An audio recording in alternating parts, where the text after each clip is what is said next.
தண்ணி பார்த்தீங்களேன், இதே நம்ம கம்மா. வியூ பாருங்க மக்களே.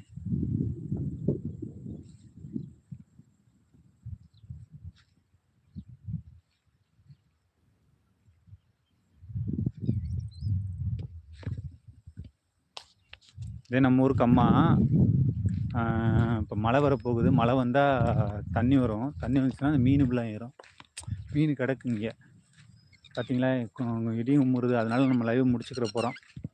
தம்பி பாய்டா. யார் யார் இருக்கீங்க மக்களே, யார் யார் இருக்கீங்க சொல்லுங்கள். நேரலில் உள்ள அனைவருக்கும் இனிதொரு மாலை வணக்கம். இத்துடன் உங்களிடம் விடைபெறுவது உங்கள் அன்பு தமிழன். சென்று வருகிற மக்களே. அண்ணா சூப்பராக இருக்குது. ஆமாம் தம்பி, இப்போ வந்து லைவ் டைம் செம்மையாக இருக்கும் பாருங்க. அதை பார்த்தீங்களா. நாளைக்கு மீன் பிடிக்கிற வீடியோ போடுங்க. இல்லை, இந்த மீன் வந்து மழை பெஞ்சா தண்ணியில் ஏறி வரும். அதில் வந்து நம்ம மீன் சாப்பிட மாட்டோம். அதனால் நம்ம பிடிக்க போகிறது கிடையாது. தண்ணி நிறையா வந்துச்சுன்னா மீன் எப்படி மீன் ஏறும். கிடக்கிற இந்த ஹெல்த்திலாம் கிடக்கு.